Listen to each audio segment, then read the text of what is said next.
Hello, everyone. Welcome to FDH Lounge mini episode 1831. You have with you here today FDH managing partner Rick Morris, and we have on one of our favorite FDH Lounge dignitaries, my man Ben Chu from up in Portland here, generally on the show in his capacity as FDH hoops analyst, but there have been some other capacities where he's been on to a decent degree, sometimes breaking down some of the finer shows on television today with yours truly. And also, this is an ongoing little mini series within the show that we've had on the streaming services, the business of streaming. He and I are kind of nerds about the streaming business. We love going through, hey, did you see what's happening with this? I wonder what's going to happen with that. Well, we're doing an entire other segment on the show today devoted to that, developments in the streaming business in May of 2025. And this was something that Ben flagged a couple of these in particular. So I want to thank you for that, Ben, and for being here today, my man. Oh, of course. It's going to be an interesting episode. It's going to be. And in particular, some of the bigger stories here, and this is going to be a relatively sports-oriented segment that we do. Sometimes we'll kind of go, all over the map here, and we'll be talking about, some of the more, TV-esque aspects of this as far as quote-unquote TV shows that are on streaming or developments more so in that way. But most of the big things, most of the big headlines that you and I have been seeing, primarily you, this month have been on the sports side of things. And coincidentally or not, you have two different entities that were going to be part of the Venue streaming service, which fell apart. So ESPN going their own way with an app that is going to include, I believe, everything that the ESPN app has had previously. And I think it's lumping in ESPN Plus and all of that with, for the first time ever, the actual ESPN service itself from TV. And I'm going to go ahead and assume that you're probably also getting the Deuce with that and any of the other over-the-air things. And they are very creatively naming that app, wait for it, ESPN. So your thoughts on this, Ben? I know the price point probably came in a little bit lower than what you were anticipating, maybe more so than myself, but you seem to be thinking in particular it might be a higher price point.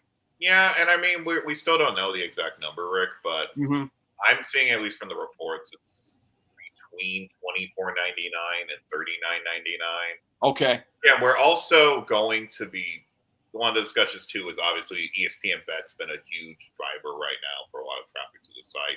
What are the additional things that they are going to potentially add to the app or to the sort of flagship app that they have? And it's not gonna be the full Venue scenario, but it's gonna be another opportunity for people who are either cord cutters or people who are spending a lot of money on YouTube TV or Hulu Live TV to have another option to watch sports and see the scenarios. But it's gonna be very interesting overall to see how this sort of movement, and they're obviously gonna have original shows too, and maybe we'll see some things that ESPN maybe had wanted to do a little more often. I know they've been experimenting, obviously, during that college football national championship game with the multi-field casts. I know there's the timeline, too. They were working with Stephen A. Smith on his own sort of live talk show, sort of while watching the game, Stephen A.'s World. And it would not shock me if they add some additional sort of content to either the betting side or maybe with Erica Dolan, or it could be very interesting to see where they're trying to focus their money on. Are they trying to go after the sports fan, or are they trying to go after someone who just needs these channels to watch live sports to save some money at the end of the day? Well, that's interesting, because then you start to get into the whole notion of, can you be all things to all people? And it would seem like you'd have to prioritize what your audience would be. If you're going to be going after like a lot of the more hardcore gambling degenerates or people that are just, I'm guessing that the core sort of outreach is going to be towards people that are looking for the whole ESPN, if you will, multiverse kind of a thing. All things ESPN under one heading. My guess is that that's going to be the more fruitful way for them to go. And as we'll get to with the Fox thing in a minute here, it differentiates in the sense that, and again, it's taken until 2025 for this to happen. We've been speculating on this show for like up to a decade. Once, when are we going to get to the point, and when is, the business going to get to be more a la carte? And It was right about the beginning of the 2010s when I think it was HBO Go, when HBO started to put their thing out as a standalone. Showtime did the same. Everybody always knew that when it happened, ESPN would be one of the biggest dominoes to fall, if not the biggest domino, because now that the exclusivity is removed from cable, satellite, and the streaming services that provide cable, for lack of a better way of putting it, this is a different world once this thing launches.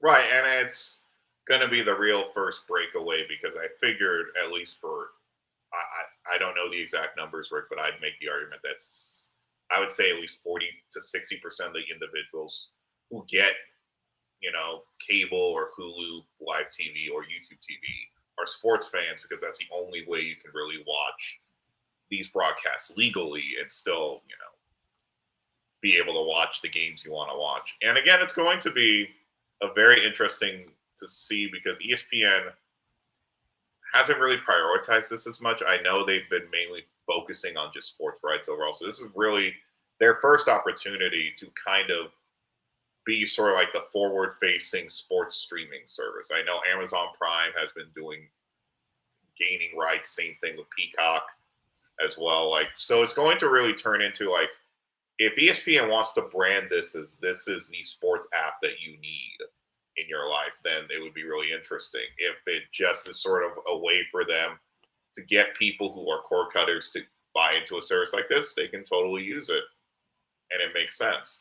But it's really going to be interesting to see where the priorities lie because we've obviously had Fubo for a long time, but this is the first time we've had a individual sports company that has rights is just focusing on their own app. So it's going to be very interesting to see what they're plan out in the long term.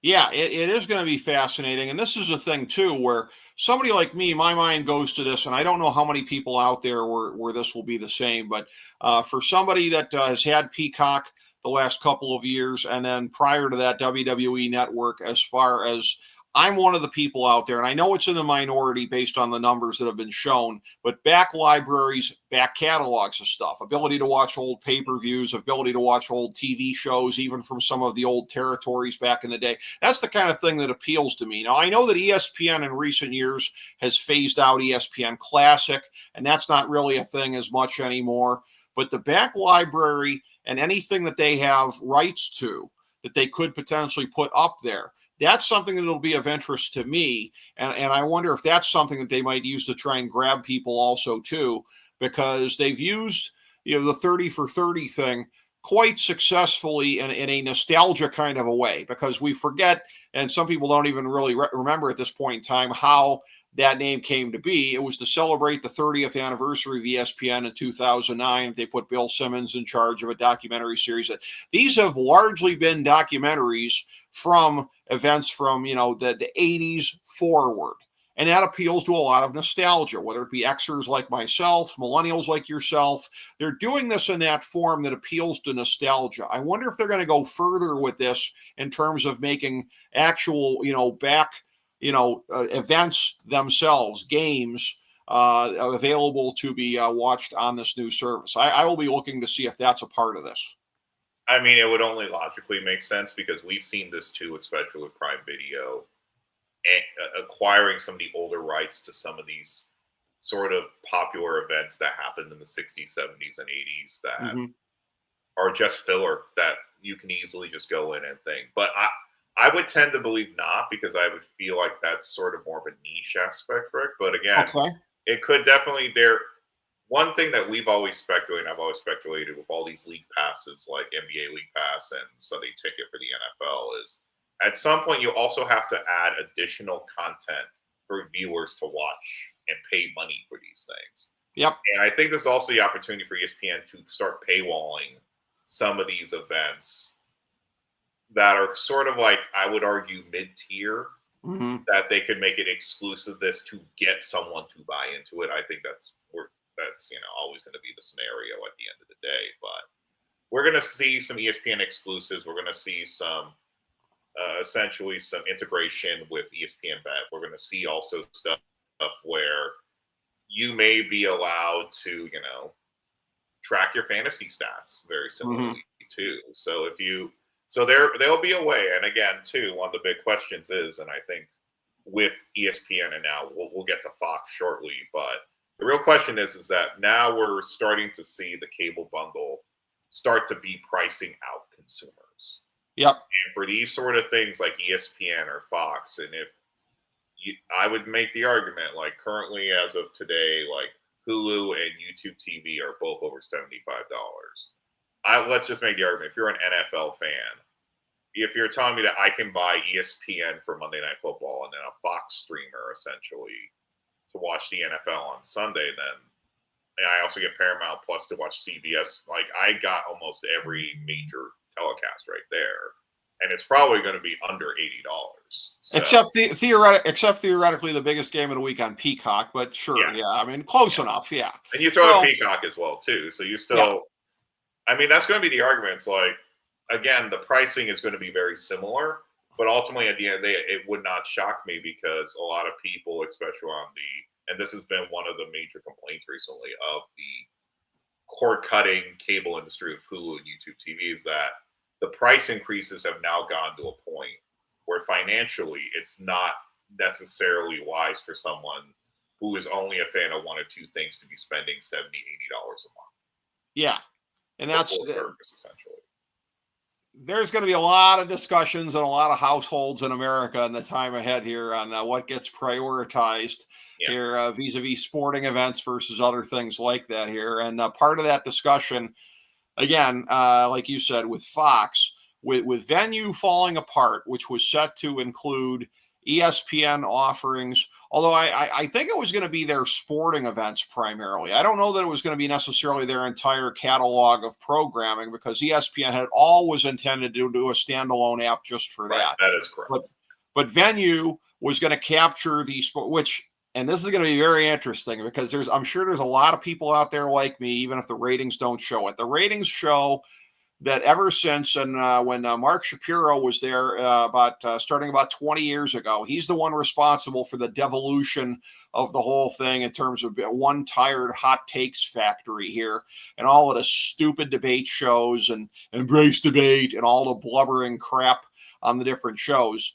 I still don't think that's going to draw nearly as many people as the sporting events themselves. I've been at the point for about 20 years now where I'm almost exclusively watching ESPN for the sporting events. You would have had that on Venue. You would have had the Fox Sports ones on Venue. Who knows if this Fox One app would have even come about were that not the case. And it would have been the stuff, the sporting events from Max, because WB was going to be part of this, the whole Warner Media thing, I guess you would say. So now Fox going their own way on this, and they did. I think it was Warner Media and Max that did end up subletting two of the first round college football playoff games from ESPN, because that was I think ESPN was harboring a faint hope that would still go forward as far as Venue. The out of court settlement ended that whole thing. And that was where I predicted at the time these games are going to either Max or to / Warner Media or Fox. It ended up being the former. So Fox is left to do their own thing here. So in looking at this, they're going to peel off with their sporting events, which again, they've been putting for free on Tubi thus far. But those ones, although maybe not the ones on FS1 or anything like that, but at least the free games on Fox have always been on there. And I think some of the World Baseball Classic games, even if they've been on FS1, I think they've also been on Tubi, but no more. So a lot of the stuff is basically going to be getting harvested off of Tubi, put onto this new thing. Apparently Fox News is going to be a part of this as well. I don't really know how much crossover there is between the demographics here on these things, but I guess we're about to find out. So essentially all things Fox, which after the deal a couple of years ago with a lot of the assets going to Disney, even to this day, people kind of tend to forget that, networks that were branded as part of the Fox family, FX and FXX, not a part anymore. Those are part of Disney. So they really kind of pared it down. I think 20th Century Fox Studios is no longer a part of that. They really kind of got it to just a handful of things here. The Fox, Broadcast Network, Fox Sports, Fox News, whatever other things there might be. I've seen something. I've heard rumors they would probably include Fox Business as well. Fox Business, great point. So and they're also and again, obviously, too, there's going to be original content and anything else that they would Yes. decide to add to that. Well, But let me give a plug to one of the legends of that biz, multiple time past lounge guest and former denizen of the North Coast, Liz Clayman.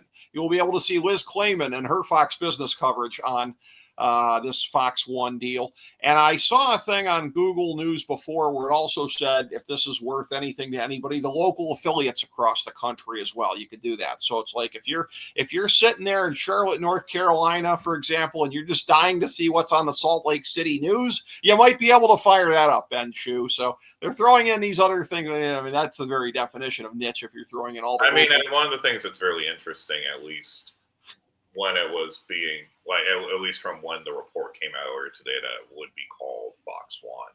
Yeah. One of the things that I think that was just pointed out, I think it was Lachlan Murdoch who essentially said, like, they're more focused on having this be a companion. Yeah. Like, this is not going to be its own standalone service, really. It's going to be more focused in on allowing people to purchase this on its own a la carte, but also it's more for, if you already have cable, you'll be able to have access to this app as well. So at least from what I read and from at least the sources that I have and what is being discussed, the things that make the most sense to me is they're going to push this as part of a bundle. And okay. I know they've also been commented there's going to be a lot of instances of them potentially doing these, like we saw essentially with Disney, Hulu, and Max essentially did their 3-prong bundle. It would not shock me if we see a scenario where it's Disney, Fox, and Turner, or it's going to be or Max, or it could be another scenario where maybe they're talking to Netflix, or maybe they're talking to Peacock.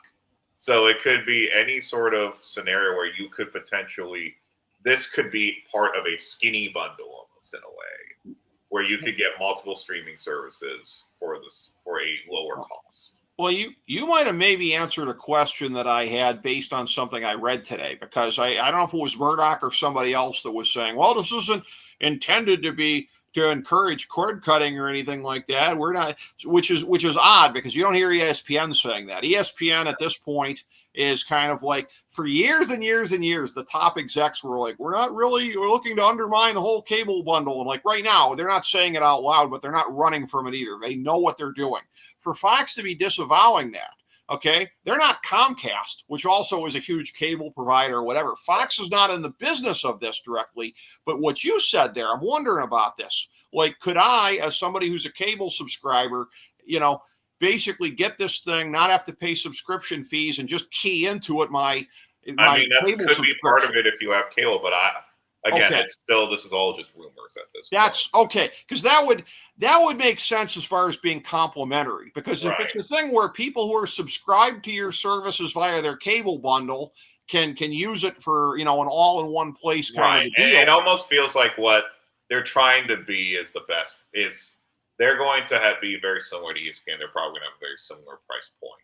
Okay. Where this is part of something at the end of the day. Okay. This is it's, and again, I'm not really surprised that they're focusing on the bundle strategy, because right now that's the easiest way to get more subscribers. Right. To their app is to bundle this with other existing properties, and in a way too, like we've already seen just across the board of all these places. Doing deals and making alignment, because I think ultimately what we're all going to start to see is we're going to see a lot of these streaming services continue to increase in price, and these bundles are going to essentially keep a lot of this together at the end of the day. Yeah, and for guys like me and you that are hugely into marketing the way that we are, it's always been an interesting thing to me that whenever there's the acquisition of an existing property, it's not branded with your core things here. So as far as, it's always been awkward marketing wise that Fox owns Tubi. Like this, our cable thing or our streaming thing is Tubi. And like people are like, why did Fox name it that? Like, no, it's an existing thing that they acquired. Much the same as like if you were to go out in the street and start questioning people, I'm not sure Joe Bag of Donuts would necessarily know that YouTube is owned by Google. I mean, maybe he does, maybe he doesn't. That's one of those things where when you acquire another property, it's not branded that way. So is that the only reason that you don't, because you already have Tubi that's there. I mean, you could do much the same thing by saying, we now have Tubi Plus, of where you have these other you could things. do that, but the real question, and I think the reason why they're separating it out, Rick, is Okay. I think they want to keep Tubi as that sort of A free entity thing? or platform that is still going to be free no matter what. And Okay. I think what they're seeing is that there's an opportunity that you can have both scenarios. Yeah. And again, Okay. we both have discussed this. Fox had been the outside of Fox Nation, as we all know, Mm-hmm. that streaming service. They don't. Fox is the only major entity right now that does not have a streamer at this time. Right. Yeah. No And pay it kind of streaming. feels like at this point they're a little behind, but this is a way for them to catch up. And again, I don't know who they're going to bundle with. There are many opportunities for them to make some moves. Yeah. But it does not. It totally. I can see a scenario where we already have that 3-prong bundle of Disney Plus, Hulu, and Max. Would not surprise me. You add another $19.99 onto that, you can get Fox as well. Yeah. So essentially, I think we might see sort of a mini arms race for all these streamers to try and get the best bundles possible. Because I think we're all going to see, at least based on the economic timeline we're all currently under, Right. it's going to be more folks looking to save money. I think so. And I feel like, too, because I think on the average, and I've read studies about this too, like the average person right now is subscribed usually between 3 to 5 subscription streaming services, or close enough within that range. So it feels like, to me, what's happening is that a lot of people are going to continuously, and we also saw too, like earlier in the week, early in the last week, Disney revealed their subscriber numbers for Disney Plus, and those took a big increase. Mm-hmm. So it would not shock me that Fox is using this as a way to keep Tubi on its own, but then also find ways to promote their core group. And again, I'm not going to rule out a scenario that there is a core group of Americans that just love Fox to death. Yeah, If you're there not a are. sports fan, like if you love Gordon Ramsay cooking shows, if you love, some of the other programming that's associated with Fox News or Fox Business, or if you're just someone who really wants to watch the NFL on Sundays, can you rule it out? I mean, and again, too, the really interesting part now is that we are getting to the a la carte model. We're almost there now.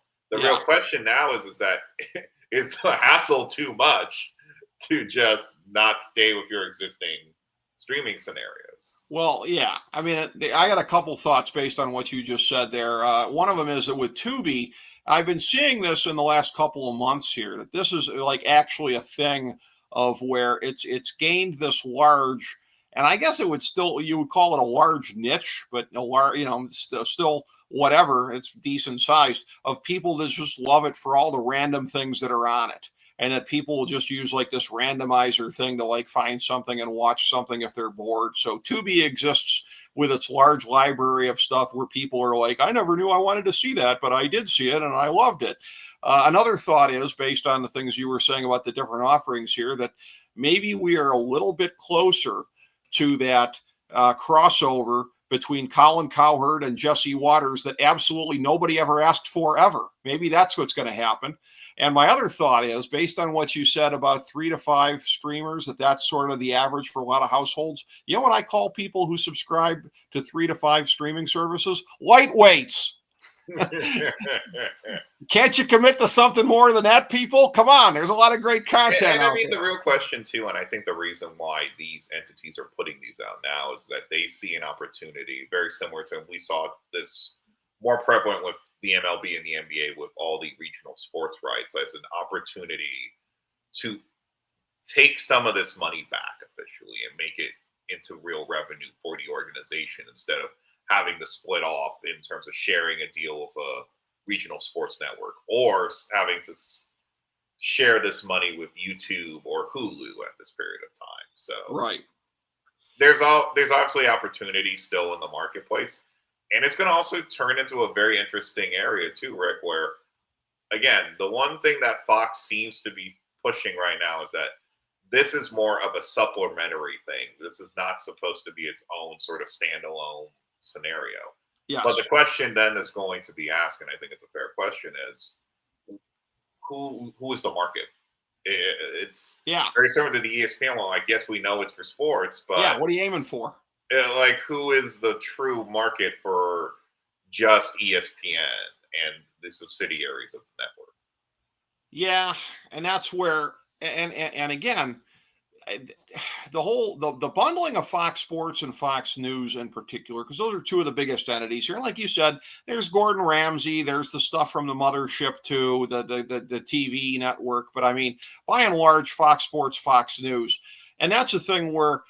I mean, is there a large chunk of America where there's a big crossover? Yes, but we live in very polarized times, and there's a lot of passionate sports fans that are going to want no part of that bundle, and so that's going to be very fascinating to see. Is that the crossover is anywhere near what they think it is? Because I think it won't be. Because oh, by the way, on any given point in time, when some of the more intellectually honest folks on Fox News are pointing out certain things about Trump, there are people on the right that don't like Fox News. So it's like this whole coalition between Fox Sports and Fox News is going to be very interesting. Yeah, and the one thing I'm going to be really interested to see is, are they going to push? Because we saw with Tubi, they've been very hyper focused on two sort of groups of people, which are the sci-fi fans Yeah. and the young adult crowd.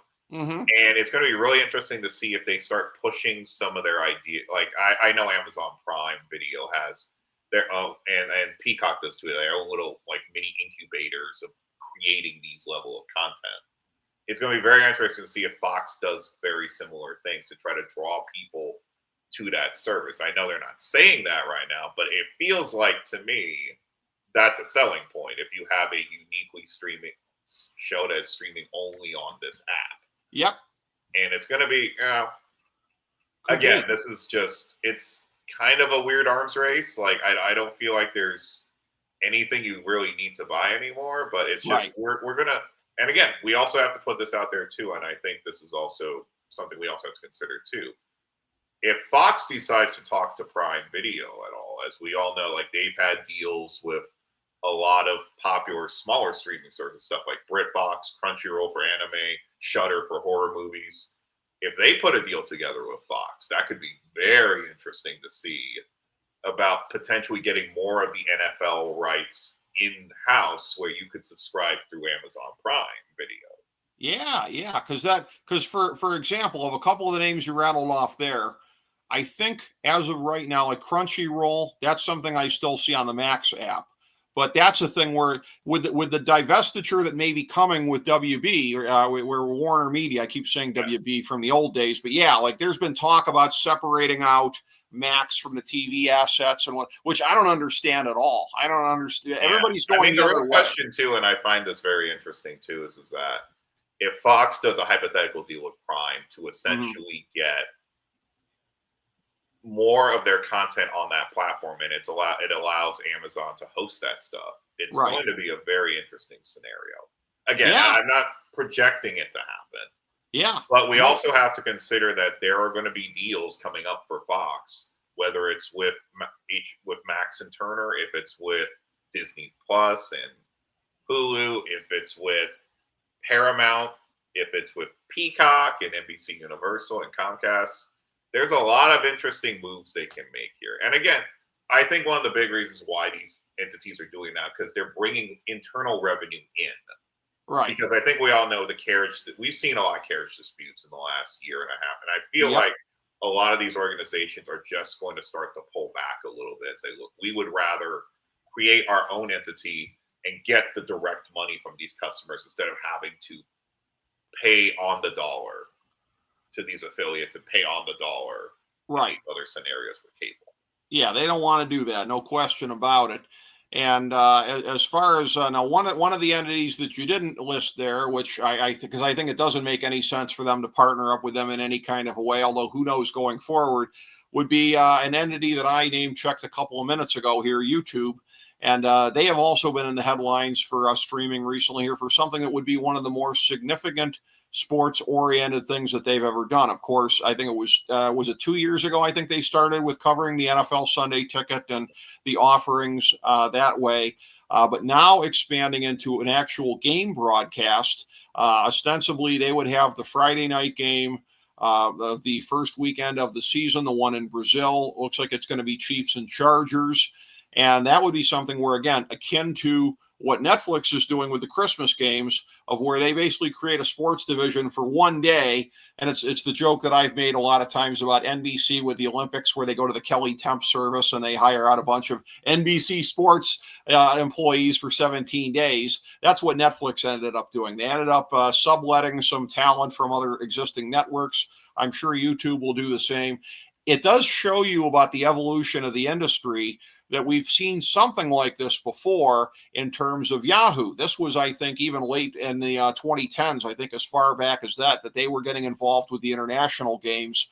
And I think the NFL was being very careful. Like, let's give them a Bills-Jaguars game that nobody would watch anyways at the time. So that's a situation where Yahoo, they're not even a part of these conversations anymore because of the way that they have basically sort of folded their tents on being that type of ambitious. But this type of ambition is something that we've been waiting to see for a long time from YouTube.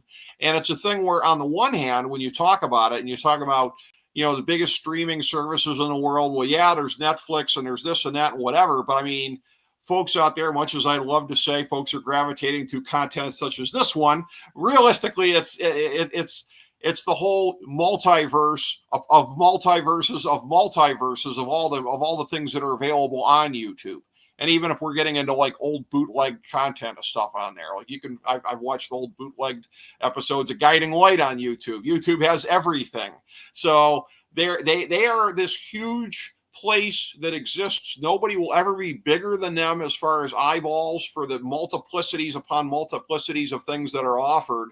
But to actually be dealing more so in a standard sort of frame of reference for what a streaming service is, something like the Brazil game here, I had thought a long time ago that there would be a thing where, and again, like I said, I've been incorrect in the past in like forecasting that like streaming services would take away probably the biggest kahuna in American sports, which is the Sunday afternoon AFC and NFC packages. The networks have hung on to those at all costs because I think they see them as rightfully as part of their very survival. But I thought to myself, whether it was that, whether it was a prominent college football conference, whatever, that YouTube would be more involved in that way. And now it's not looking like they're going to be. They may be more kind of a niche player, the way that Apple has been with the MSL and a little bit of MLB stuff, kind of like what Prime has been thus far, although Prime with the regular NFL games, that's at least been a little bit bigger. But they've been doing that as opposed to going after a huge NFL package or any type of significant college football participation. So YouTube is finally doing something on a small scale of what I thought a long time ago they'd be doing on a bigger scale. I don't know if it's really going to graduate beyond this, or if this is maybe the trial balloon for maybe becoming a behemoth in the business going forward here. If so, that would be surprising because they've been very quiet in this line of business for years. Right, and I think it's more, and I think the one thing I think you're mistaken too, Rick, is just from the streaming data alone for news, they are the top video streamer. Oh yeah. It's not even close at this level. Oh, that's what I said. They're so much bigger than Netflix. Yes. Yeah. Yes. At this point, too, it's like I think one of the biggest things with them too is that now they did the Sunday ticket deal. Again, we can always discuss how valuable that really is to them in the long run based on the amount of money they play. But again, YouTube TV is still one of the highest numbers in terms of subscribers, in terms of paid live, cord cutting live TV. You have the entity, and I think the real reason why YouTube is continuing to pursue is because they know that at the end of the day, the NFL is still one of the very unique sporting events out in the world. Yeah. And if you can hyper focus people onto it, it'll be great. At least based on the, the deal's not officially done yet, but the things that we've seen come out is that they're going to make it available to be watched on YouTube and YouTube TV. Yes. So there's definitely opportunities for them to do a lot of cross promotion. I know as the hoops analyst for FDH, obviously they have that huge sponsorship with the NBA Finals.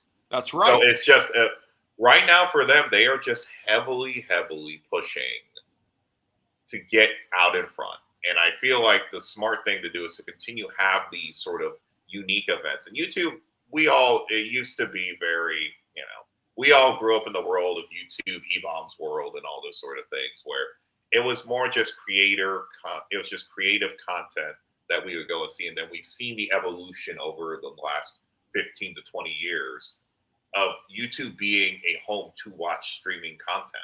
Yep. And seeing your favorite YouTubers or seeing your favorite, and the big thing too, like we're not even talking or even discussing YouTube Premium being one of the biggest entities in terms of subscriber base. Sure. And we're seeing them also, one of the big pushes they've been making over the last 6 months has been podcasting. And yes. they're also among the leaders in hours listened to in podcasting. So they're doing, it seems silly at the time that a lot of people were very speculative about why the hell would you buy YouTube for right. Google, and this amount that valuation was just a couple $2 billion. Now it's looking like, the Babe Ruth trade at this point, because at this point YouTube is just cranking out money on top of money on top of money. Yeah. And it gives them opportunities very similar to that Apple has and what Amazon Prime Video has, is to acquire some of these rights and to make it a destination for people to watch. And it's going to be very interesting, because a part of me knows what's going to happen, that they're going to put out a press release afterwards saying that this is going to be one of the most streamed sporting events of all time. Yeah. And it's going to definitely put a lot of, it's going to be a lot of discussions. And again, too, like, we are also in a timeline too. I know we're dealing with, the NFL is going to be out of their rights in 2028. I know MLB is currently renegotiating their scenario. Yeah. Let's not forget too that at some point, even though I know the NBA and the NHL have theirs locked down, again, there's always going to be out clauses in these scenarios. So I cannot be surprised if YouTube decides to splash some cash around. Yeah. And go after unique events. Absolutely. And that's where, again, so they're going to do this without any kind of subscription deal, of course, because that's going to get, because that's going to get. For now, we do not know if that will change, but at least perceptually, it's the rumor is that YouTube TV will house the game. Yeah. But it will also be able to be streamed on YouTube. There is, at least to me, Rick, a little confusion whether or not American users need YouTube TV to watch it. It's at least been discussed that YouTube will broadcast it to the rest of the world. Yeah. But there's still no official word. But I would readily assume too, Rick, that if you're paying this amount of money, you would want the American rights on YouTube as well. Absolutely. And that's a thing where, and to the extent, because again, you do get, and it's hard to say how much social media noise actually represents actual unrest among the American populace here. But this whole thing of, like, every time there's a significant pro or college game that's on Peacock, like when if it's an Ohio State game, a Notre Dame game, an NFL game, an NFL playoff game, Peacock, the games that have been on Prime, all the grumbling that happens. This is a thing where, again, you would not hear, I think, even a fraction of that. There might be people complaining about a non-traditional kind of a thing, but given that most TVs in America right now are either smart or smart enabled, mine ain't smart, but it's smart enabled. I got a Roku stick on it. Just about everybody. I would make the argument, Rick, at this time it's like 80-85% of America right now. Maybe more than that. TV or have something connected to their TV to make it a smart TV. Yeah, I mean, one of my fellow HOA board members who still has an old wooden console on the floor TV from the 70s. She won't be able to watch it on there, but I don't think she would have been watching an NFL game anyways. But most people, Ben Shue, people are able to go. Most people in America have either. And again, we've also, a point I know we haven't brought up yet on any of these episodes, but with the ability to get these bigger, smart-enabled, flat-screen TVs easier now more than ever, you're going to have the ability for these streamers to get more reach now. Because if you're literally telling someone you have to turn on a TV and click to the specified app, nothing. Yeah, I mean, so there's been basically that. But with smart TV prices going down, there's been a higher, I would say, especially with Roku, there's been a higher sort of, I want to say this correctly, there's been a higher growth level of people being able to access smart TVs at an effective price, in where like 6 to 10 years ago it wouldn't have made sense at all. Well, yeah. And again, most importantly, for these purposes, it's been probably over a decade since you could even buy a TV that didn't have an HDMI outlet on it there, which if that's the case, if it's not a smart TV like mine, boom, you just put some kind of stick on it, whether it be Roku, whether it be any of the other ones out Yeah, there, Fire and that TV. Fire Stick, whatever it ends up being. Yeah. So I mean, the amount of people that will be deprived of watching this is a fraction of whenever anybody's complaining about Peacock or Prime or anybody else like that having big events. So you will have that as well. Nevertheless, it is a thing where this is where sporting leagues get into the different things here, where again, even if this one is not going to be paywalled or unavailable to a good chunk of the population, it's still, to a tiny extent, a bit more nichified as far as access, because it's not on, even cable or broadcast TV. But MLB, the path that they're going down right now, you had to flag this also too. The second season now starting with Roku, the Sunday leadoff that they are doing every Sunday with their MLB coverage and being involved in that. Of course, MLB also available on Apple TV Plus. They have that Friday night package, which has persisted the last couple of years. And so there is the access in different places here. But a big kahuna from this thing is going to be going away at the end of the year because, of course, TBS/Max, they're still going to have their regular season games and playoff games. Fox and FS1, they will still have their regular season games, playoffs, and World Series. MLB Network isn't going anywhere. But the games on ESPN, they've been whittled down over the years. I think now it's just down to Sunday Night Baseball, Home Run Derby, first round, the wild card round games that they have had. Those going away at the end of the year, and unless somebody blinks on either side, I mean, there's a non-zero chance that this gets put back together where Disney keeps MLB, because it has been a decent part of their catalog over the years, and at a time of the year when they really need programming as well. I mean, God help us if we're getting more, Big 12, women's softball games in place of MLB or something like that, but you could very well see that happening if they lose baseball. So where does that go? And does Roku expanding their offering on that seem like a possibility? You mentioned off air to me possibly Peacock.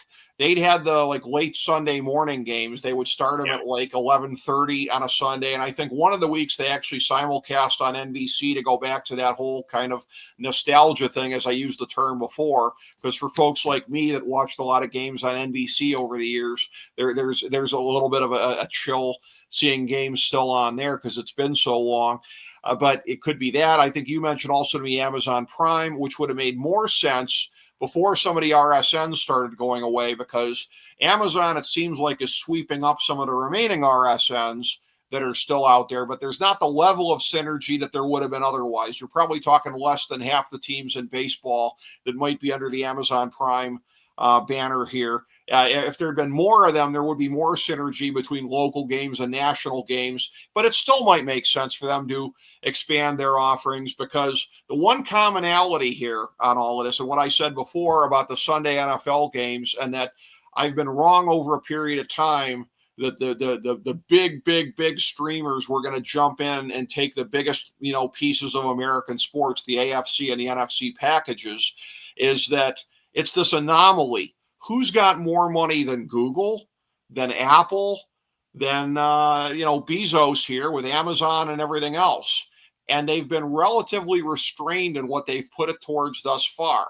Now, it wouldn't take a whole big chunk of that money that they have to go out there and take those MLB rights that ESPN has had. But that's the thing where, too, you wonder if it's a situation where, if they're worried about a little bit of the, sort of Howard Stern effect or MLS effect, because everybody always talks about when Howard Stern left terrestrial radio to go to satellite, it wasn't as much water cooler stuff anymore. I would also argue it went with him kind of watering down his show and becoming more of an old guy on his show, but that's another thing here. But MLS, the visibility of it, even with Messi coming to Miami, is a fraction of what it was before it went to the Apple TV Plus paywall.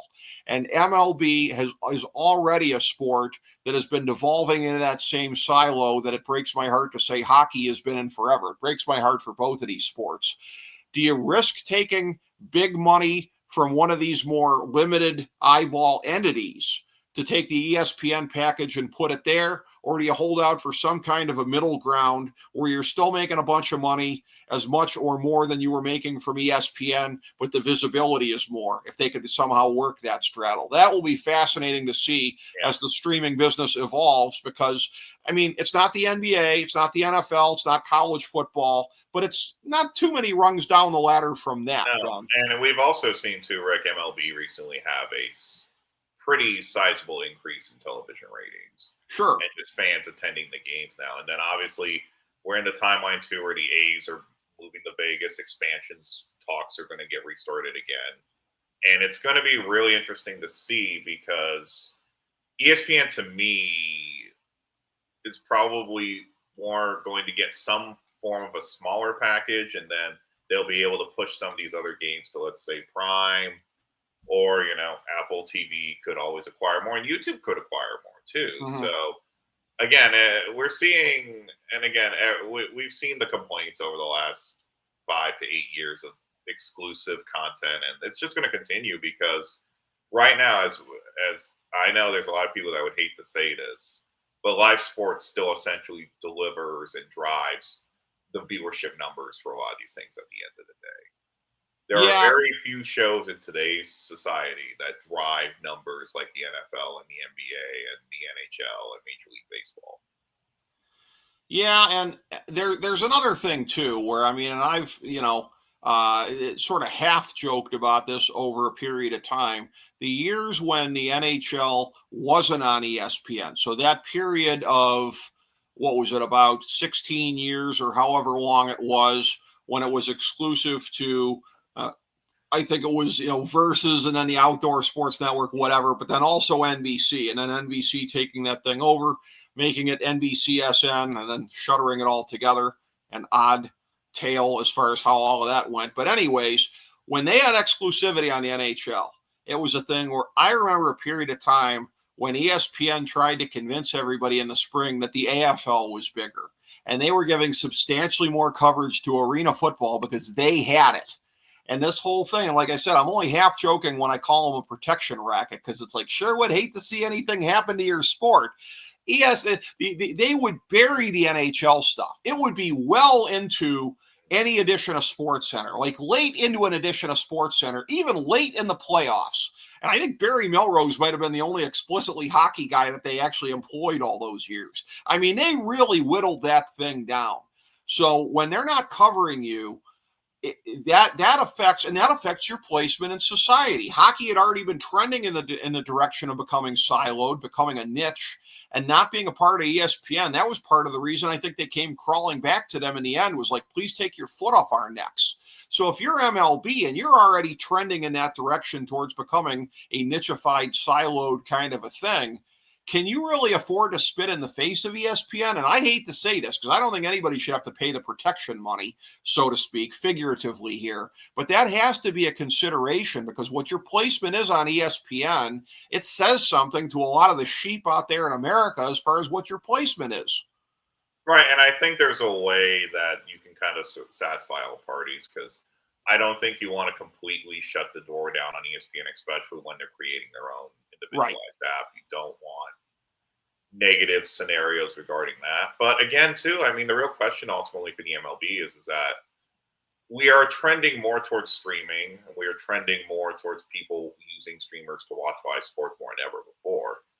And I feel like you want to try and make an assessment, or just some sort of like deal that you can still be on ESPN, but this part of the package gets pushed towards one of the higher streamers who can give you that sort of, again, viewership. It's very interesting. And I'll be honest with you, it's very hard to tell, Rick, honestly, because we have the Nielsen ratings, but this is just literally the tip of the iceberg. These have not really existed past 2020. So we're all this data, all this analysis, it's just still very early. So we really can't tell. But if I'm MLB, I want to make sure I'm still relevant in American society, but I also at the same point too do not want to shut off the streaming engine right now and not find a way to get more money from whether it's a YouTube or a Prime or Apple TV Plus to potentially grow the game and get more money. Because at the end of the day, I think we all know when we start trending more towards when Gen Z and Gen A are going to be most of Americans, it's going to be a different world. And I feel like we saw this before within the, I'm trying to think the most logical scenarios. Like we saw this with the NHL in the early 2000s onward. We saw this in the NFL late in the 90s going into the early 2000s before the Brady Super Bowl win, where it just wasn't as big as other sports. And you want to still make sure you're still relevant to people. Right. And again, this is the argument the NHL made to essentially do their existing deals, is that you want to make sure you're on platforms where people can find you and you have that name recognition. But it feels like, in all honesty, at this point, the one thing that I would focus on if I'm MLB is like, I want to make sure that I have a partnership, whether it's with ESPN or it's with these other entities, to increase our viewership, whether it's on social, whether it's on streaming, just to make sure that having the ability for multiple different groups of people to watch these games is superly important to growing the sport in America, at least at this point. We've seen some of these smaller sports that were less relevant, like pickleball, and like we also we bring up sort of like these sort of like weird sports that we always saw on ESPN and HBO show of like cornhole and all these other sort of events, that these things still do exist at the end of the day, and people are going to want to watch content, and you're going to have to make sure you stay relevant. Like I'm not saying you have to crawl back and grovel to ESPN, but you also want to make sure, like you noted in your arguments, like you don't want to become irrelevant entirely to a large group of people. That's what can happen. And to circle all the way back around here to what we were saying about the new ESPN app early on and the standalone here, maybe this is a thing where, again, when you were talking about the huge integration of ESPN Bet and everything that they're going to be doing. So you look at the times of the year when ESPN is the most vulnerable, and obviously that would be end of especially the NBA playoffs, but to some degree also the Stanley Cup playoffs, to, I would say, the beginning of training camp. You're going to get at least the degenerates betting on football in August. You get all the other people start betting in September again. Is that the integration? That's a part of the calendar there. That's about, however you look at it, and whatever the August exhibition season betting numbers are, which I don't know. But I mean, you're looking at a 1 to 2 month period during the year where ESPN Bet is just going to fall right in the crapper, it would seem like, if you don't have. Now, they're going to cover baseball regardless, but again, as far as putting emphasis into it and having the supplemental the key coverage, also too would be the integration, at least. The integration and the supplemental coverage, yes. Like if you're having games, if you're having reasons to talk about it, that drives people to your virtual casino, versus if it's like, if it just exists there as something for a month or two out of the year, you're going to be less likely to generate the money in your little casino than you would be otherwise. So that might augur for me. And that's my prediction, I think, also, too. A stripped down package that they keep. ESPN sells off the other things here. But again, I mean, if you're putting home run derby, I would assume, I think the logical play here is to keep Sunday Night Baseball on ESPN, still have that as a flagship. Yeah. And then you sublet these other games, whether they go to Prime, whether they go to Apple, or whether they go to YouTube. Now, if they let go of the opportunity, the home run derby, it feels like it's the right move. It's the best of both worlds. Yeah. So. Letting go of the home run derby, I don't know how much sense that makes. I could see them letting go of the wild card games. I don't know how big of a draw that is in the fall. And it's awkward when it gets to the weekend because you got all the college football inventory. So it's a tough balance with that anyways. But a lot of huge developments here happening in the streaming biz. And this has been one of my favorite things with this show, is to be able to circle back to this every so often with you and take a look at this on how this business, which is one of the defining business stories of our lifetime, how this continues to unfold. So always a pleasure breaking this down with you, my man. Thank you so much for being here today. No, I appreciate it, Rick. Really appreciate having you here, Ben. And thank you, everybody, for checking out FDH Lounge mini episode 1831.